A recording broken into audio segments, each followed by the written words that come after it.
اعوذ باللہ من الشیطان الرجیم بسم اللہ الرحمن الرحیم رب اشرح لی صدری ویسر لی امری واحلل عقدۃ من لسانی یفقہوا قولی۔ پارہ نمبر 4 سورہ آل عمران۔ ان الذین کفروا، بے شک وہ لوگ جنہوں نے کفر اختیار کیا، لن تغنی عنہم اموالہم، ہرگز نہ بچا سکیں گے انہیں ان کے مال، ولا اولادہم، اور نہ ہی ان کی اولاد، من اللہ شیئا، اللہ تعالیٰ کے عذاب سے ذرا بھر بھی، وَأُولَٰئِکَ أَصْحَابُ النَّارِ، اور وہی لوگ دوزخی ہیں، ہم فیہا خالدون، اور وہ ہمیشہ اس میں رہیں گے۔ مثل ما ينفقون فی هذه الحیات الدنیا، مثال اس کی جو وہ خرچ کرتے ہیں اس دنیاوی زندگی میں ایسی ہے، کمثل ریح فیہا سر اصابت، جیسے کہ کوئی ٹھنڈی ہوا چلے، ہر قوم ظلموا، اور ایک قوم جنہوں نے ظلم کیا ہو ان کے کھیت کو، فاہلکتہ، پھر وہ ہوا فنا کر دے، وما ظلمہم اللہ، نہیں ظلم کیا اللہ تعالیٰ نے ان پر، ولکن انفسہم یظلمون، لیکن وہ خود ہی اپنی جانوں پر ظلم کرتے ہیں۔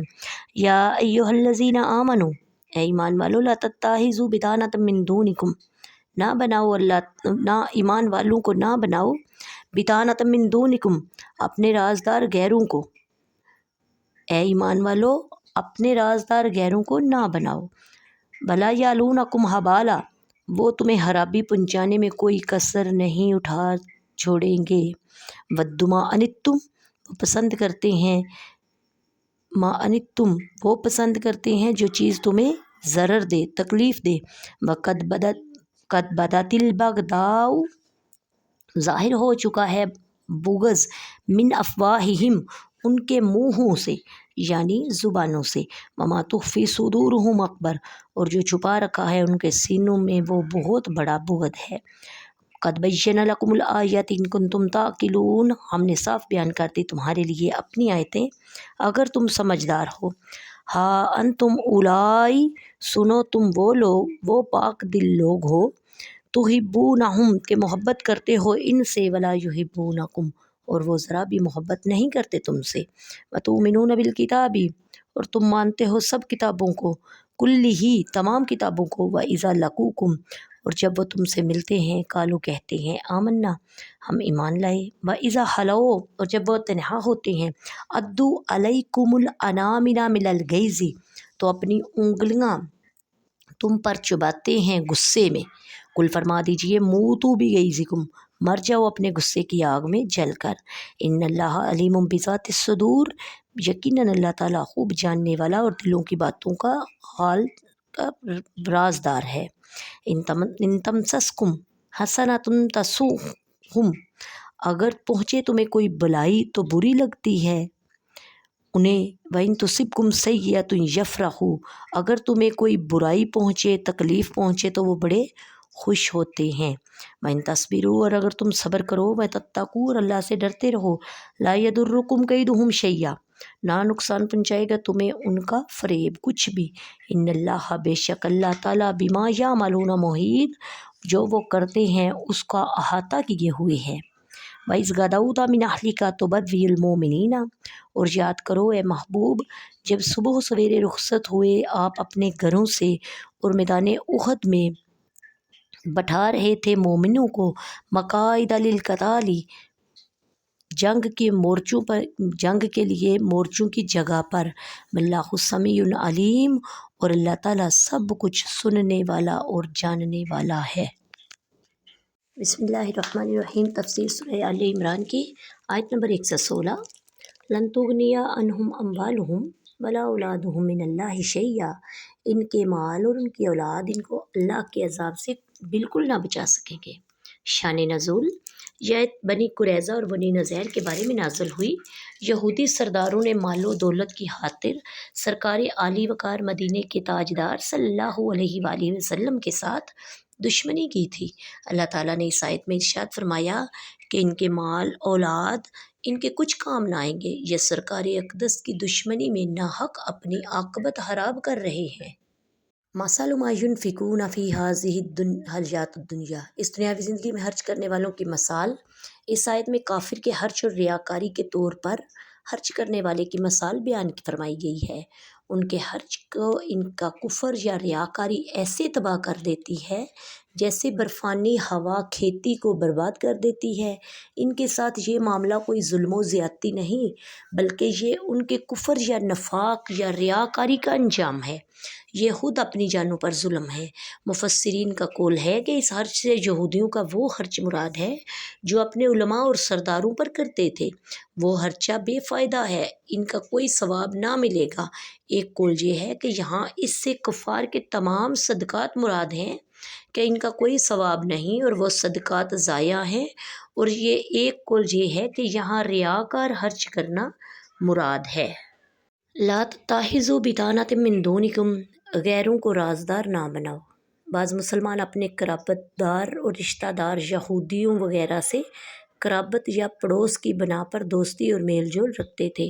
ان کے متعلق یہ آیت کریمہ نازل ہوئی۔ اس سے معلوم ہوا کہ کفار سے دوستانہ تعلقات، دلی محبت و اخلاص حرام ہے، انہیں اپنا رازدار بنانا بھی ناجائز ہے، اور تجربات سے بھی یہی ثابت ہے کہ کفار مسلمانوں کو نقصان پہنچانے میں کمی نہیں کرتے۔ نیز اس آیت سے معلوم ہوا مسلمان حکمران کافروں اور مرتدوں کو اہم ترین عہدوں پر نہ لگائیں جس سے یہ لوگ غداری کرنے کا موقع پائیں، کیونکہ یہ لوگ تمہاری برائی چاہتے ہیں۔ مسلمان تکلیف و مشقت میں پڑتے رہیں، نیز ان کی دشمنیاں ان کے الفاظ کردار سے ظاہر ہیں۔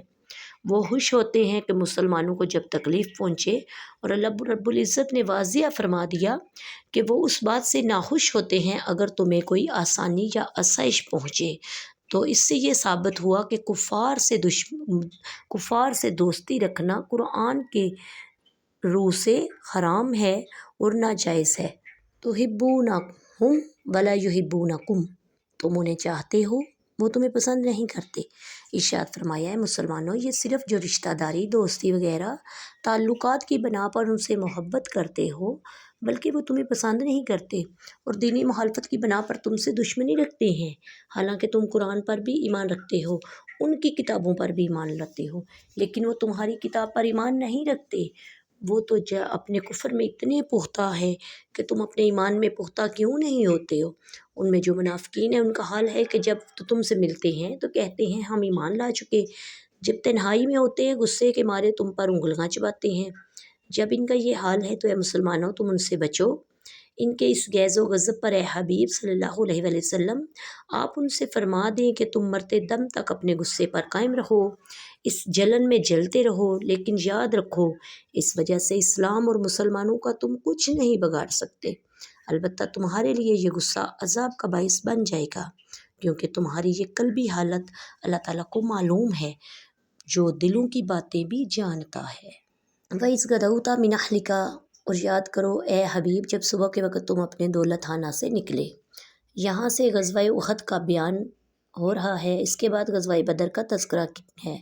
یہاں رکوع کی ابتدا میں جنگ احد کا بیان ہے، جس کا مختصر واقعہ ہے کہ جنگ بدر میں شکست کھانے سے کفار کو بڑا رنج تھا، اس لیے انہوں نے انتقام کے ارادے سے مسلمانوں سے جنگ کے لیے ایک بڑا بھاری لشکر تیار کر لیا۔ جب سرکار دو عالم کو خبر ملی کہ لشکر کفار احد میں پہنچا ہوا ہے تو آپ صلی اللہ علیہ وآلہ وسلم نے صحابہ کرام سے مشورہ فرمایا۔ اس مشورے میں منافقوں کے سردار عبداللہ بن ابی بن سلول کو بھی بلایا گیا، جو اس سے پہلے کبھی کسی مشورے کے لیے نہیں بلایا گیا تھا۔ اکثر انصار کی اور عبداللہ بن ابی کی یہ رائے تھی کہ حضور سید المرسلین مدینہ طیبہ میں ہی ٹھہرے رہیں اور جب کفار یہاں آئے تب ان سے مقابلہ کیا جائے، یعنی سرکار دو عالم کی مرضی تھی، لیکن صحابہ کرام کی رائے یہ ہوئی کہ مدینہ طیبہ سے باہر نکل کر لڑنا چاہیے۔ اس پر انہوں نے اصرار کیا۔ سرکار کائنات اپنے دولت قدہ میں تشریف لے گئے اور اسلحہ زیب تن فرما کر باہر تشریف لائے۔ اب تاجدار رسالت صلی اللہ علیہ وآلہ وسلم کو دیکھ کر صحابہ کرام کو ندامت ہوئی۔ انہوں نے عرض کیا کہ حضور صلی اللہ علیہ وآلہ وسلم کو رائے دینا اور اس پر اصرار کرنا ہماری غلطی تھی، اس کو معاف فرمائیے، اور جو آپ صلی اللہ علیہ وسلم کا ارادہ ہو وہی کیجیے، ہم حاضر ہیں۔ حضور اقدس صلی اللہ علیہ وسلم نے فرمایا کہ نبی کی شان کے لائق نہیں کہ ہتھیار پہن کر جنگ سے پہلے اتار دے۔ مشرکین 2-3 دن سے احد میں پہنچے ہوئے تھے۔ سلطان عرب صلی اللہ علیہ وآلہ وسلم جمعہ کے روز نماز جمعہ کے بعد ایک انصاری کی نماز جنازہ پڑھ کر روانہ ہوئے اور 15 شوال 3 ہجری بروز اتوار احد میں پہنچے، اور پہاڑ کا ایک درہ جو لشکر اسلام کے پیچھے تھا، اس طرف سے اندیشہ تھا کسی وقت دشمن پشت پر سے آ کر حملہ کرے، اس لیے نبی کریم صلی اللہ علیہ وآلہ وسلم نے عبداللہ بن جبیر کو 50 تیر اندازوں کے ساتھ وہاں مقرر فرما دیا۔ اس دشمن سے حملہ آور ہوا تو تیروں کے ذریعے اس کا حملہ دفع کیا جائے، اور کسی حال میں یہاں سے ہٹنا اور اس جگہ کو نہ چھوڑنا، ہاں فتح ہو یا شکست۔ مسلمان مشرکوں کے پیچھے بھاگ گئے تو پہاڑی درے پر موجود صحابہ کرام بھی بھاگتے ہوئے مشرکین کے پیچھے پڑ گئے۔ تاجدار رسالت نے جہاں قائم رہنے کے لیے فرمایا تھا وہاں قائم نہ رہے۔ اللہ تعالیٰ نے انہیں دکھا دیا کہ بدر میں اللہ تعالیٰ ان کے رسول کی فرما برداری کی برکت سے فتح ہوئی تھی، جبکہ یہاں حضور صلی اللہ علیہ وسلم کے حکم کی مخالفت کا نتیجہ یہ ہوا کہ اللہ تعالیٰ نے مشرکین کے دلوں سے رعب و ہیبت دور کر دی اور وہ پلٹ پڑے۔ مسلمانوں کو نقصان اٹھانا پڑا۔ شہنشاہ مدینہ کے ساتھ ایک جماعت رہ گئی جس میں حضرت ابوبکر صدیق، حضرت علی، حضرت عباس، حضرت طلحہ، حضرت سعد رضی اللہ تعالیٰ عنہم تھے۔ اسی جنگ میں دندان اقدس شہید ہوئے اور چہرہ اقدس پر زخم آیا۔ اسی کے متعلق یہ آیت کریمہ نازل ہوئی۔ وما علینا الا البلاغ المبین۔ السلام علیکم ورحمۃ اللہ وبرکاتہ۔